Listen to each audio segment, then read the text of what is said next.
Halo pemirsa semua dimanapun Anda berada, berjumpa lagi dalam acara Abang Da, asik bincang bareng Daud, tentunya di Antro TV. Ya, kali ini kita kedatangan tamu spesial yang sudah malang melintang di dunia politik Sumatera Utara. Beliau adalah Bapak Edi Suhartono. Suhartono MSI. Wah. Apa kabar Pak? Baik Pak Daud, alhamdulillah sehat walafiat. Pak Daud juga apa kabar? Alhamdulillah baik Pak Edi. Ya, amin. Jadi Pak Edi ini seperti kita ketahui adalah seorang mantan komisioner KPU di Kota Medan, yang saat ini sudah mendedikasikan diri sebagai dosen di Prodi Pendidikan Antropologi. Ini Pak Edi, ada topik yang menarik ini minggu ini yang sangat hangat di Indonesia. Iya. Saya juga mengikuti. Ya, ada beberapa menarik ini. Yang pertama itu Pak Edi, banyaknya bendera One Piece yang dipajang oleh masyarakat, baik di depan rumah, di kendaraan, di media sosial. Nah, ini satu fenomena yang sangat menarik, apalagi ini kan menjelang hari kemerdekaan ini. Iya. Jadi bagaimana Pak Edi melihatnya kalau dalam kacamata antropologi? Iya, terima kasih Pak Daud. Memang ya saya juga beberapa waktu yang lalu, bahkan ini karena lagi musim-musim libur ini kan, jadi ada waktu lah untuk mencermati berbagai media berita. Nah, yang terbaru tadi malam saya menyaksikan wawancara ya terkait dengan respon One Piece ini dari berbagai pihak. Nah, kalau saya memaknainya tentu dalam kacamata kita yang kebetulan mendedikasikan diri belajar tentang antropologi, ini kan masuk simbol ya. One Piece ini kan sepertinya kalau pakai pendekatan antropologi simbolik ya, kita dihadapkan dengan pemahaman makna kita terhadap One Piece itu sendiri. Dan saya melihat kemarin perbincangan itu menarik karena ternyata salah satu narasumber membilangkan tak banyak yang bersebar One Piece ini, tapi memang awal itu udah di pelabuhan-pelabuhan, di truk-truk yang banyak memajang bendera tengkorak tadi. Nah, itu menarik. Apa sebenarnya pesan yang mau disampaikan lewat Pak tadi? Rupanya ada di situ persoalan ya ketidakadilan ya. Katakanlah hal-hal yang selama ini dirasakan masyarakat sesuatu yang katakanlah sudah cukup lama, yang ini diungkapkan lewat itu tadi bendera One Piece. Nah, saya sendiri sebenarnya kalau dari secara simbolis dari bendera One Piece sendiri kan sebenarnya itu tengkorak ya, kemudian ada bendera di atasnya dan ada tulang seperti ini. Ini sebenarnya simbol menakutkan ya, dari sejarah. Cuma makna di balik itu sebenarnya kalau kita melihat ada pesan penting yang mau disampaikan kepada kita semua, ke publik, terutama masyarakat dan juga pemerintah. Ada sesuatu yang memang perlu diperbaiki dalam kehidupan berkebangsaan kita. Sampai sejauh ini, apalagi ini momennya 17 Agustus ya. Iya. Mungkin begitu Pak Daud sekilas.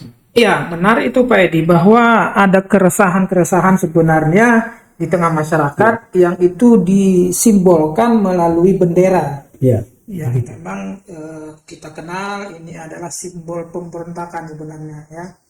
Tetapi satu sisi mungkin kita juga bisa melihat bahwa keresahan-keresahan itu tertutupi, atau apa yang dirasakan itu tertutupi, sehingga masyarakat kita ini fokus pada benderanya, tapi di balik benderanya tidak. Kemiskinan, kemudian kesulitan ekonomi, pengangguran, dan lain-lain itu, korupsi, itu justru tertutupi. Masyarakat kita itu fokus melihat fenomena bendera One Piece-nya. Nah, ini saya rasa mungkin bahwa masyarakat kita ini kurang bisa dikatakan melihatnya secara kritis, melihat permasalahan itu ke permukaan. Tetapi mungkin ini kalau dalam kacamata yang lebih spesifik lagi, nanti mungkin bisa kita melihat bahwa mungkin ada agenda-agenda terselubung di balik maraknya pengibaran bendera One Piece ini. Kita tidak tahu siapa di balik ini, tetapi mungkin ada pesan-pesan khusus atau ingin Iya. mungkin eh, Iya. strategi-strategi khusus lah ya, Mhm. agar tadi memang bahwa kita fokus pada bendera tapi di balik benderanya tidak kita bahas. Padahal di masyarakat itu saat ini merasakan apa nama kemunduran mungkin ya, secara politik, demokrasi ya, Iya. ekonomi dan lain-lain sebagainya. Nah, kalau Pak Edi lihat di Sumatera Utara ini misalnya, kita coba gali ya di Iya. balik dari bendera itu tadi bahwa Mhm. ada mungkin pengangguran yang Betul, betul, meningkat, betul. ya kemarin ada PHK, ada korupsi yang tertangkap kemarin di Kota Medan khususnya ya, seorang apa sekda ya, kemudian Iya, iya.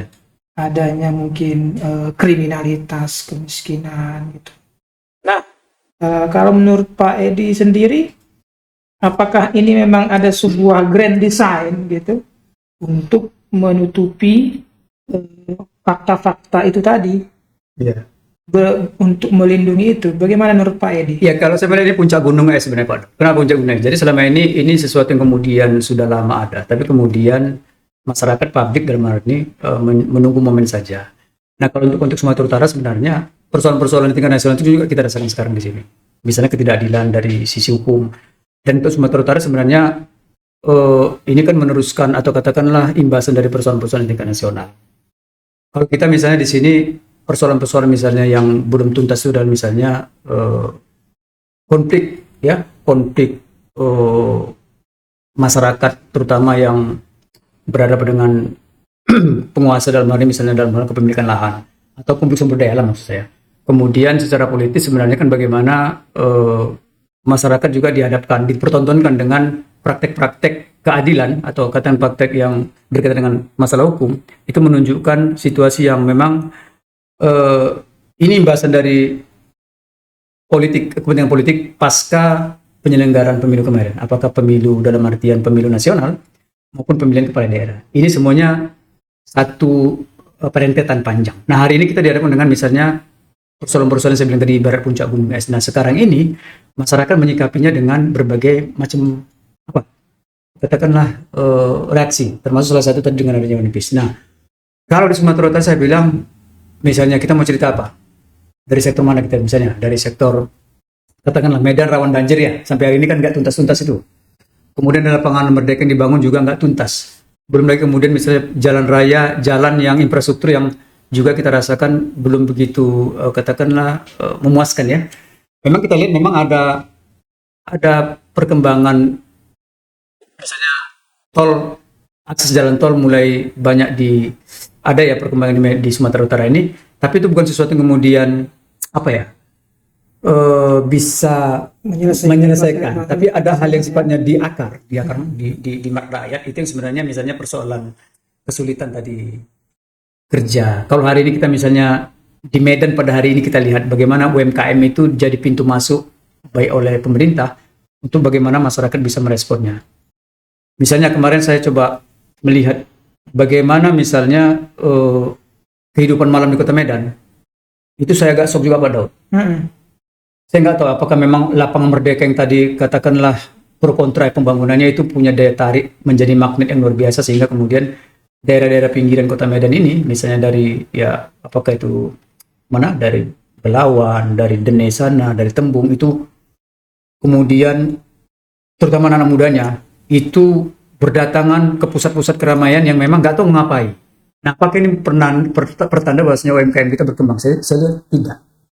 Karena tradisi yang ada sekarang ini adalah orang kesulitan apa namanya mendapatkan kehidupan, terutama Ya. sektor-sektor informal. Iya. Nah, memanfaatkan ramainya misalnya terbukanya akses untuk misalnya berdagang, terutama misalnya kopi-kopi Aceh inilah. Apakah misalnya masyarakat Medan bisa meresponnya dengan misalnya kebangkitan ekonomi untuk sektor informal? Fakta menunjukkan bahwa semakin sulit sebenarnya masyarakat sekarang untuk misalnya dalam kehidupan ekonominya untuk bisa bertahan. Ya, sektor-sektor informal. Saya diingatkan lagi misal tahun 98 ketika Krismon kemarin. Krismon kemarin itu sudah apa namanya terjadi apa namanya krisis yang menandai ekonomi kita mulai bangkrut. Saya nggak tahu. Sekarang ini katanya, ini saya nggak tahu ya. Kalau kita ngambil ke Sumatera Utara, apakah misalnya menjamurnya angkringan-angkringan? Saya bilang nggak tahu, di beberapa tempat itu muncul, tapi sebenarnya itu hidup segan mati tak mau. Ya. Jadi kalaulah tadi pada konteks bendera One Piece itu, kalau kita lihat ini kan respon dari para politisi khususnya yang berada di pihak pemerintah, ini mungkin ada yang reaktif gitu ya. Betul. Mungkin ada juga kalau kita lihat beberapa itu yang gitu ya. Sebaiknya seperti apa pemerintah menyikapinya, Pak Edi? Bahkan Presiden Prabowo juga kemarin sudah menyikapinya ini. Iya, makanya saya bilang tadi, kalau kita pemerintah kan selalu peran kekhawatiran berlebihan terhadap misalnya gerakan-gerakan yang ada sebenarnya baik dari kalangan aktivis atau katakanlah kalangan muda yang sebenarnya menunjukkan ketidakpuasan. Kalau saya pikir reaksi yang berlebihan oleh pemerintah selama ini itu sangat berbeda. Misalnya kita lihat beberapa pendapat dari para elit ya di jajaran kementerian maupun katakan kalau presiden sendiri kan sebenarnya no problem.